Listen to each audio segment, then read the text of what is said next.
Welcome to the Fire and Earth podcast with your hosts, Jason Mefford and Kathy Groover. Fire and Earth, giving you the keys to unlock your limitless potential. Welcome to another episode of the Fire and Earth podcast. I'm your co-host, Kathy Groover. And I'm Jason Mefford. And today we thought it'd be interesting because I know a lot of people, and when you talk to a lot of people, they want to be writers or they want to be speakers, right? Have you noticed that too, Kathy? And we're in that area. So we thought it would be interesting to talk about how to get on radio or how to get on podcast shows, because a lot of people are like, ooh, maybe I want to start my own, or maybe I don't, but I would like to be on radio or podcast shows, right? To help give me some credibility, show that I know what I'm talking about, help draw people to me in my business. So I know you've done way more shows than I have. So let's just kind of get in and talk a little bit about how do you do it? What are some nuts and boltsy kinds of things? What are some things to be, aware of, right? Because I know not all of your experiences have been good experiences over the years. So we'll talk about that and help you kind of avoid some of the hell stories that are out there. There are some. So when I was doing some of the talks that I did for HypnoThoughts Live, which is the big hypnotherapy conference, for a couple of years, the talk that I gave to them was how to use radio, TV, and podcasts to maximize your business. So, it's a great way to get your name out there. It's a great way to, like you said, build credibility. I think I've been on well over 300 or 350 radio, TV show kind of things. Mm-hmm. The first thing is finding shows that you want to be on. And there's a couple really simple ways to do that. There's something called radioguestlist.com. There's podcastguestlist.com. There's places that, like, there's Podmatch that match you up with podcasts. So there's certainly free ways online that you can find outlets for shows that you might want to pitch. That's the first step. The other thing you can do, and I've suggested this to people, is what shows are your friends doing? Mm-hmm. Look on Facebook. If they're like, oh my God, I was just on this great radio show, maybe you should be on that great radio show. It's not like cheating. I mean, you're not taking work from them. You are then, going to contact that host and say, hey, my friend Mark was just on your show. Looks like he had an amazing time. This is what I can share. There's so many ways to find opportunities to help promote yourself. Well, and when we're talking about finding the right show, like you said, there's some different services, free, or there are some paid ones too. Just be wary of the paid ones that they actually are doing stuff. But there's plenty of free ones as well. Mm-hmm. But how does somebody kind of decide, well, that's the right show for me, right? What are some things that you would be thinking about to try to identify some criteria maybe that you're using to say, ooh, that's one that I want to be on? Yeah, absolutely. And that's one thing I was going to say was vet the show. Read who the audience is, read what the typical topics are. If you talk about, animal husbandry and pet sitting, you probably don't want to be on the maximize your stock portfolio talk show, because there are some, it's just not a fit. I do not do Christian content. That's just not what I do. And there's times where it's like, I'll start to read about the show and it'll be this great show. And then it's like, Christian and faith-based content. I am probably not going to be a fit for that. So, know what your topics are.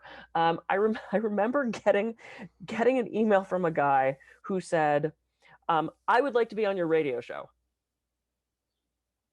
Now, this was years ago. You and I didn't even know each other. Yeah. I don't have a radio show, dude. I didn't have a radio show, but I was fascinated. So, because at the time I was teaching a lot of people how to get on radio and TV. So I wrote back and I said, I don't have a radio show. So also, don't just randomly email people if they don't, do your research.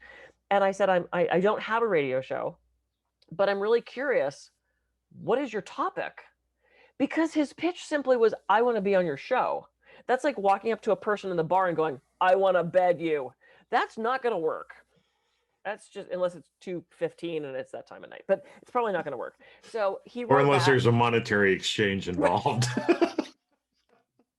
Then you're probably okay, right? We call that pay to play. Yeah, I don't recommend those. Pay to play.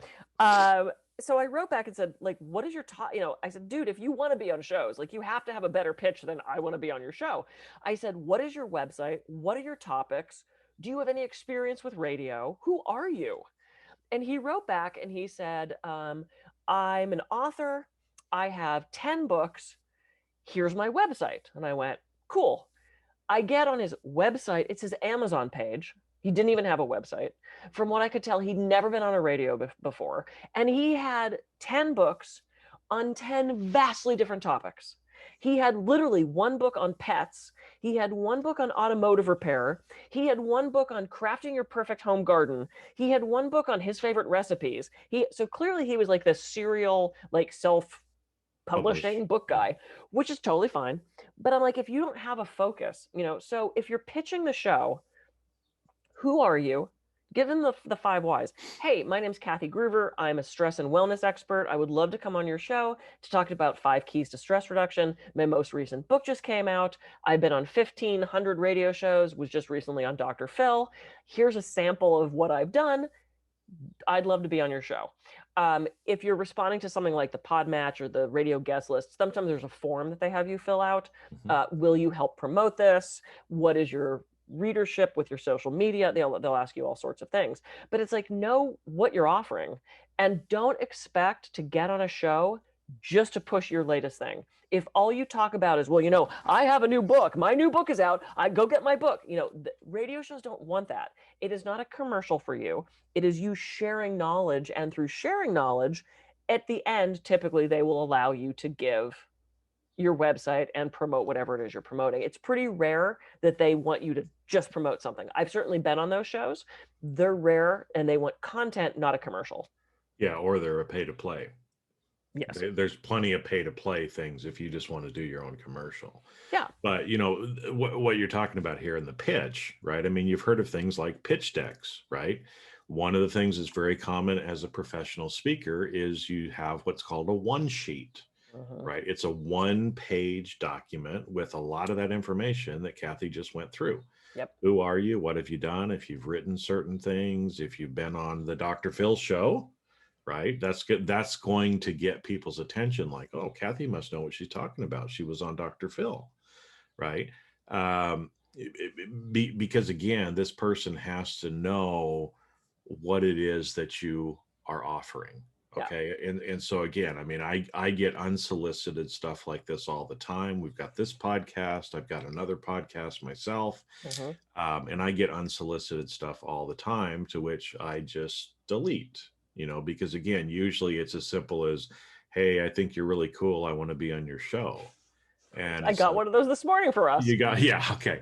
So I get them all the time too. And again, I don't even respond back to them because I consider it like junk mail, right? Hey, there we go. We got the cat with us today again.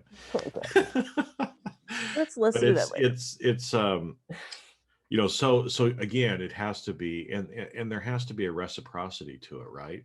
I mean, you're helping the person by providing some content. Yeah. But the content has to be relevant to their audience. Absolutely. And then, by you doing that for them, like you said, usually there's the, hey, and by the way, check out Kathy's website, kathygroover.com, right? She's amazing. And she's written, what are you up to? 13 books or something like that now? 8, but thank you. Oh, okay. I was giving you the best. Yeah. So eight different. God, I got so much work to do today. You got 5 books to write today. Shit. Okay. I did have to count that on my fingers.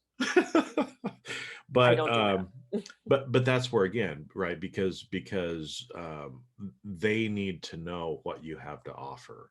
Yeah.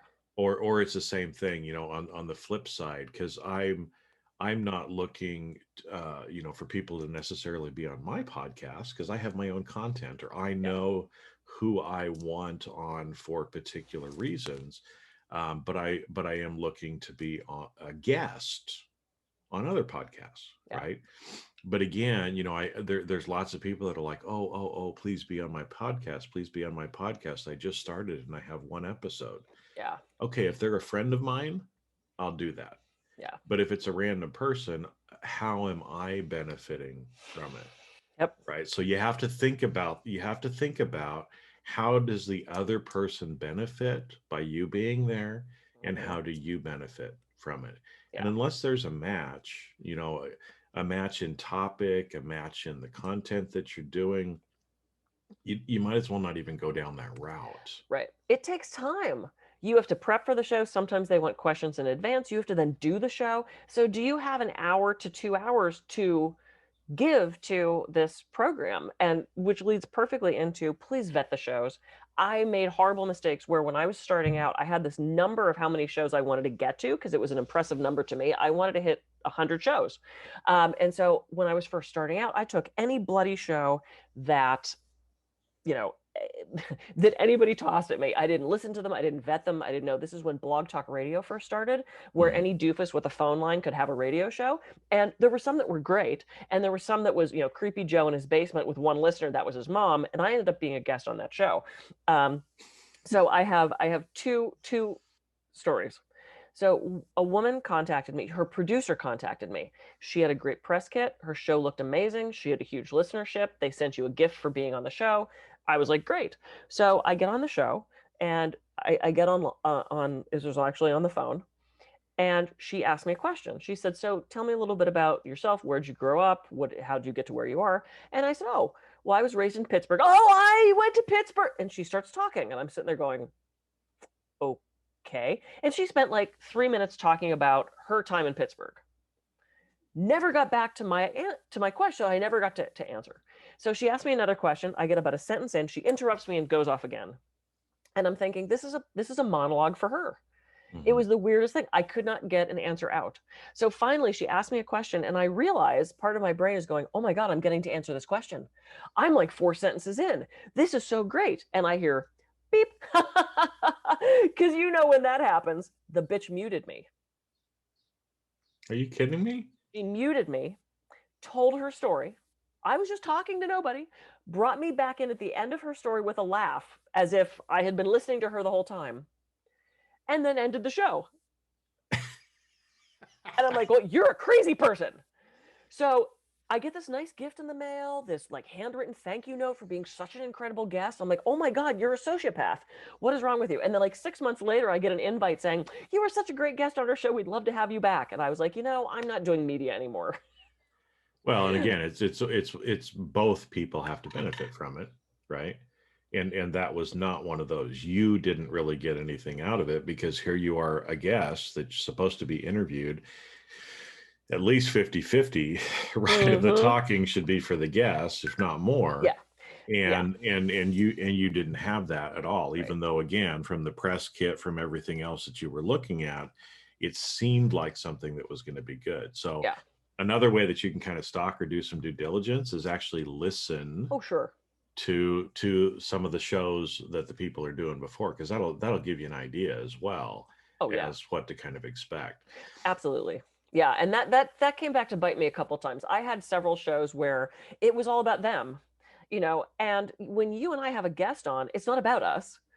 We might toss in a thought or a personal thing that relates to that, but it's about the guest. And I've been on several shows where, the host will be like, I've told this story before, you all heard it, but let me tell it again. And they'll do this 15-minute story where I'm sitting there going, Jesus, I can go knit a sweater. What are we doing here? The other hilarious, and I told my boyfriend this one last night. This was at a point where I wasn't vetting shows, but I got asked to be on this. It was a pretty big show. It was an FM station. It was 2 guys. It had really good ratings, and it was an actual like big radio show. It wasn't online. It was a big actual terrestrial radio show. And they had me call in, and they said, call in 5 minutes early. You will hear the show as it's going on, but you'll be muted. We'll bring you in when it's your time. And I said, great. So warning for sensitive people, I'm going to say some dirty words. So I get on the show, and this is what I hear. This woman says, and some people like to put Ben Gay on the dildo before they put it in their ass. And I sitting there going, Did I call into the wrong number? Well, and what do? Because there was a huge part of me that went, just hang up. Just hang up. You don't want to be on the show with these guys. And it was very shock jockey kind of thing. Mm-hmm. And then there was part of me that's like, you know what? What the hell? I get to swear. I get to do this sort of like outrageous show as opposed to the ones I had been doing, which is, so Kathy, tell me about your PhD. This was like dildos and Bengay. So I'm like, okay, let's do this. And they finally bring me on. It turns out that the woman that they had on previously as a guest had been a porn star who was now a sex therapist. So, okay, there you go. I kind of get it, but still, it was raw. I mean, you think we're raw and unscripted. This was outrageous. So the guy goes, hey, we have Dr. Kathy Groover. So excited to have you. How are you? I said, I'm doing great. I said, I think I just learned a lot from your last show, which made them laugh. And he goes, so you seem to like to talk about shit a lot. And I went, I guess we're going there. And I spent the entire show talking about bowel health in kind of no, seriously, in kind of like a raw, twisted way. But we talked about fiber. We talked about sleep. We ended up having this like very informative naturopathy conversation, but it started with, so you like to talk about shit a lot. And it ended up being, and unfortunately, it was like the highest ranked show. Like this thing was shared out everywhere. I'm like, oh, I kept getting Google alert after Google alert. And I'm like, seriously, this is the show everyone's going to hear, so do your due diligence, figure, or if nothing else, you end up with some funny stories. But I mean, I have just so many radio shows that ended up being either funny or a nightmare, or the host was awful. Yes, you want to be on shows. You also want to be on the right show. Don't make the same mistake I did. I wasted hours doing shows that were really awful, that didn't benefit me, that didn't benefit the listeners, if they had any, So yeah, we want to build that resume. Also, here's the last thing I'll say on this. If you've never done a show, if you've never been a guest before, please do not contact the biggest show in the country first. Please know what you're doing. Have this. I've had people do that. I want to get on Dr. I've never done this before, but I want to be on. Start small. Do a couple small shows. Do a couple, local radio shows, local AM podcast, that kind of thing, before you jump in and try to get on NPR. Just know your own skill set, know who you are, what you're offering, and then find the shows, listen to them first, and then work hard at it. Well, and the one thing too, as you were talking, that I was going to bring up too is, if you're going to be a guest on it as well, right, is kind of know what the commitment is going into it. Mm-hmm. Because I have certain people, and it's like, you know what, if I can just show up, do the interview, and that's it. Yep. That's one thing.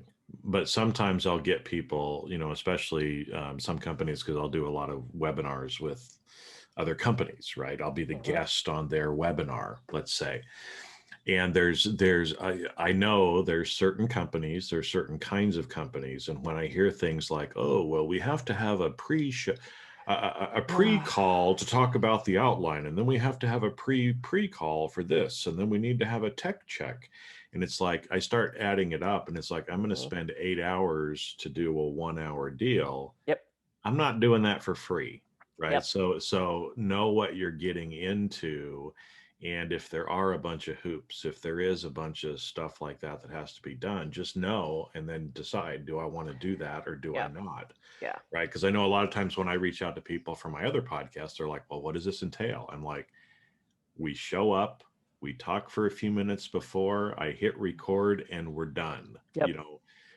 That's all it is. There's no pre-planning, there's no pre-questions, there's no, any of this stuff, because, and for me, it's not just a waste of time, but I don't like to be so scripted.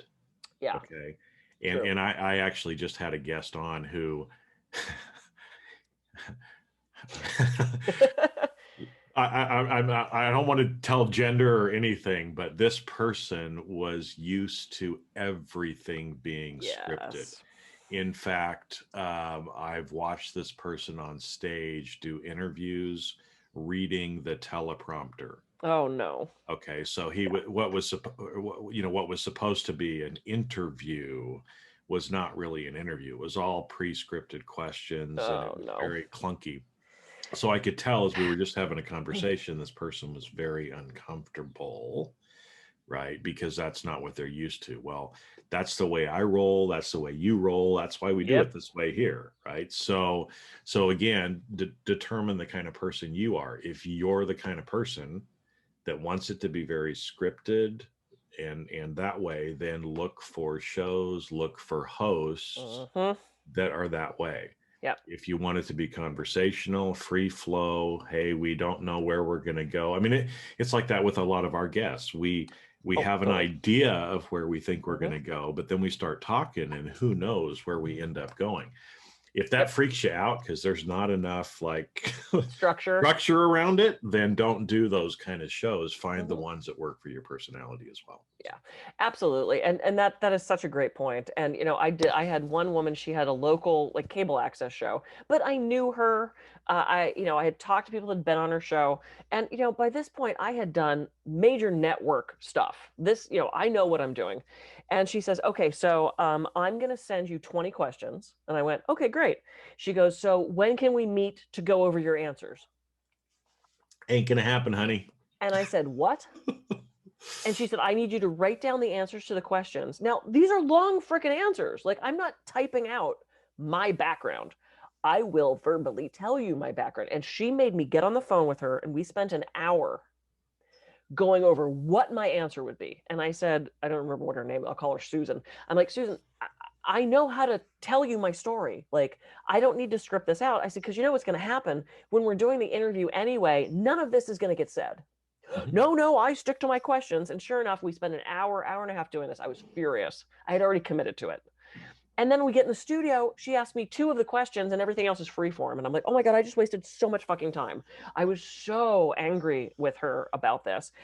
I agreed to it, in just the same way when we had the shock jock guy with the dildo, I was tempted to hang up, but they could see that I was already on the line. I had already committed to it. And I just sort of switched ego states and went, "Okay, I guess we're playing today." So, know what your boundaries are, know what you want to do. What is the message that you want to get out?